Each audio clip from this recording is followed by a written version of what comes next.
నమస్తే అండి. నా పేరు మొహమ్మద్ గౌస్ మొహిద్దీన్. అల్లూరి సీతారాం జిల్లా ముంచింకుట్ మండల్ జోలాపూట్ అండి. ఈ ఊర్లోనే మేము ఒక 10, 12 ఏళ్ల నుండి ఆవుల్ని పెంచుకొని వస్తున్నాను.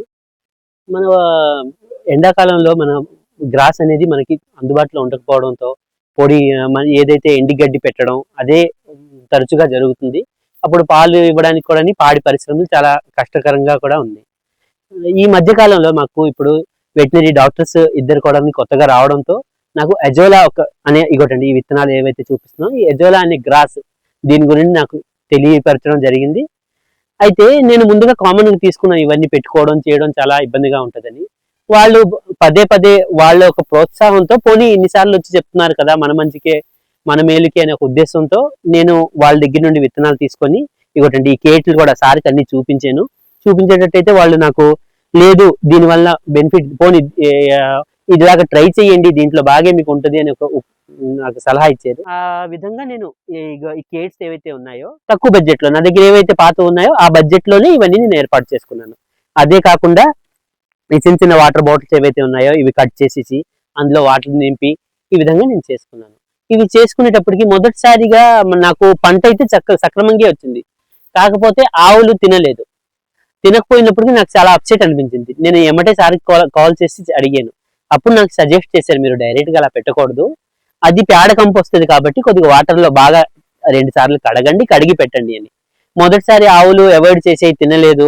రెండోసారి మరి అడిగేటప్పటికి సార్ అన్నారు ఒకవేళ తినని పక్షాన మీరు తౌడులో కానీ దానాలో కానీ కలిపి పెట్టండి అని. అదే విధంగా ఫాలో అయ్యాను. అవి కూడా చక్కగా తింటున్నాయి. దీనివల్ల బెనిఫిట్ అనేసి ఇప్పుడు ఏ విషయం ఆర్టిఫిషియల్ గా తయారు చేసినప్పటికీ ఇది ఎలా ఉంటది ఏది అనేది దీని మీద మాకు అవగాహన తక్కువే. కాకపోతే ఒక వైద్య నిపుణులు దాని మీద అవగాహన ఉండే వాళ్ళు చెప్పారు కాబట్టి దాన్ని బట్టి ఒక మందు కన్నా ఇది మిన్న కదా, ఈ విధంగా మేము వాడుకొని వెళ్తున్నాం. ప్రస్తుతానికి మొదటిసారి రెండోసారి నాకు కొద్దిగా అప్సెట్ అనిపించినా ఇప్పుడు ఇది పెరిగే విధానం చూస్తుంటే నాకు చాలా హ్యాపీ అనిపిస్తుంది.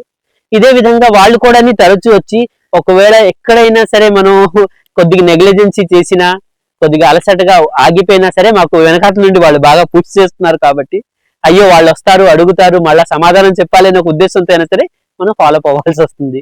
కాబట్టి వాళ్ళు చేసినందుకు చాలా థ్యాంక్స్ చెప్పుకుంటున్నాను. ఇదే విధంగా ఇప్పుడు ఎవరైతే ప్రేక్షకులు చూస్తారో ముందుకు వెళ్ళి మీరు కూడా ఇలాంటి పంటలు పండించుకోండి. మీరు చక్కగా మీ దగ్గరలో ఉండేటువంటి మీకు అనుకూలంగా ఉండేటువంటి వస్తువుల దగ్గర పెట్టుకొని వాటర్ ఈ రోజుల్లో చూడండి 10 రూపాయలు చాక్లెట్స్ డొక్కులు కూడా వస్తున్నాయి. ఆ జార్లో వేసుకున్నప్పటికీ మినిమం 100 గ్రామ్స్ 50 గ్రామ్స్ వస్తాయి. మీరు కోళ్ళకి కానీ మేకలకు కానీ లేదంటే పెద్ద పశువులకు కానీ వాడుకోవచ్చు. కాబట్టి మీరు కూడా ఇది ఫాలో అవ్వండి. చక్కగా మీరు కూడా అజోలా అనేది పంట పండించుకోండి. మీ పశువులకి ఆరోగ్యవంతంగా ఉంచుకోవడానికి ట్రై చేసుకోండి. Thank you.